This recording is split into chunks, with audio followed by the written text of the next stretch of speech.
हसन भाई लाइव पर हैं, आप लोग थोड़ा देखिए और क्या रिक्वेस्ट कर रहे हैं आप लोगों से। देखिए, सारे कामों का दारो मदार तादाद के ऊपर में, संख्या के ऊपर में। घरे घरे रजाई में घुसल रहिएगा, पड़ल रहिएगा, कौन सा काम कर पाइएगा। पूरी दुनिया को पता है कि हिंदुस्तान की आज़ादी में हजारों हजार की तादाद में कुर्बानी लोगों ने दिया है।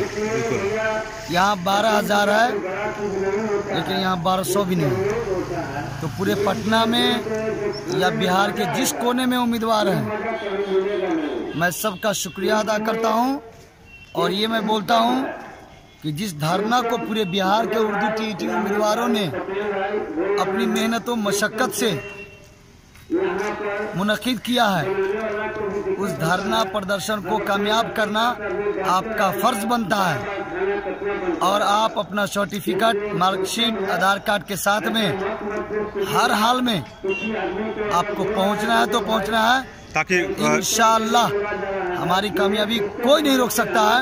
अगर मेरी तादाद रही तो ज़रूरत है आप लोगों को आने की, मैं आपका इंतज़ार कर रहा हूँ। कहीं भी उम्मीदवारों को फेल नहीं किया गया, लेकिन 12,000 उम्मीदवार जो फेल कर दिए गए, इसके बारे में मुख्यमंत्री ने क्या सोचा। जब हमेशा 6 सालों से आश्वासन आज आपके रिजल्ट को सुधारा जा रहा है, कब सुधारा जा रहा है। हम लाठी खा रहे हैं, मार खा रहे हैं, पूरे बिहार में भूख हड़ताल किया। 5वें दिन से भी उम्मीदवार भूख हड़ताल पे, धरने पे बैठे हुए हैं।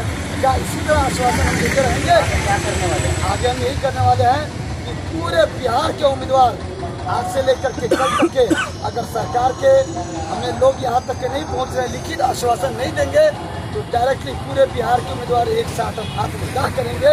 ये 48 घंटे के बाद हम ये फैसला हम ऐलान करेंगे। इसी मीडिया के सामने आत्मदाह करेंगे। इसीलिए पेट्रोल आप लोग के सामने डालेंगे। बोलिए, आप बोलेंगे।